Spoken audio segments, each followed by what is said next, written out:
Nathalie Emmanuel is perhaps best known for playing Missandei in HBO's Game of Thrones, a role she played for 6 seasons and as many years. But while Emmanuel has certainly earned the chance to sit on her laurels for a little while, the actor has been busier than ever since Thrones ended. She was in the mini-series 4 Weddings and a Funeral, which premiered on Hulu in July 2019. She was also the voice of Deet in the Netflix series The Dark Crystal: Age of Resistance, which hit the streaming network in August 2019. And Emmanuel is also reprising her role as computer hacker Ramsey in the upcoming 9th installment in the Fast and Furious franchise. But while Game of Thrones might have put Emmanuel on the map, her career began long before the show premiered. Emmanuel's first performance ever was playing young Nala in the West End production of The Lion King in 1999, when she was just 10 years old. 7 years later, she was cast as a teenage drug addict and prostitute in the British soap opera Hollyoaks. After this, Emmanuel wound up working at a clothing store when she heard about a casting call for a non-white female in Game of Thrones. She was already a fan of the HBO show at that point and told her agent that the part was meant for her. Of course, Emmanuel did land the high-profile part and joined the HBO series for season 3, playing Missandei, a slave who becomes a free woman and trusted advisor to Daenerys Targaryen. And for a show that killed off almost every major character, Missandei somehow defied the odds and made it to the 8th and final season.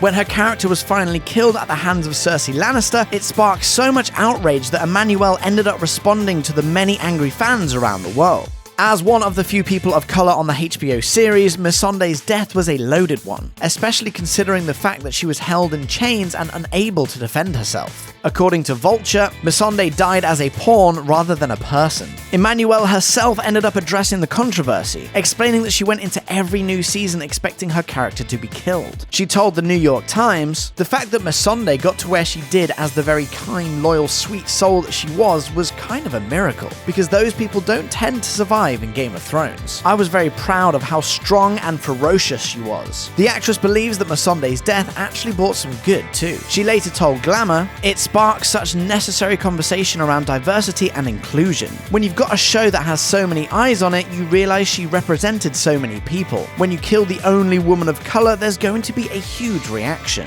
It's pretty clear that Game of Thrones meant a lot to the world. But what did the show mean to Nathalie Emmanuel? For one, it made a big difference to the role she was later able to try for. Emmanuel told the New York Times, "People who were slightly snobby about the fact that I had only done soap and hadn't really done any traditional training suddenly were like, 'Hey, we've got this part you might be right for.' I didn't necessarily get them, but at least I got to throw my hat in the ring." But her experience on the show went much deeper than that. She told Glamour, "That job changed my life. Suddenly, I was being thrown onto these big stages and I had to woman up to it. I had the opportunity to shape a person who had been through unimaginable things and really tell her story." In her own life, Emmanuel has become dedicated to speaking her truth. As she says to Glamour, "I've become much less afraid to say things when I feel uncomfortable. Whether it's happening to me or someone else, I'll just say it straight up now."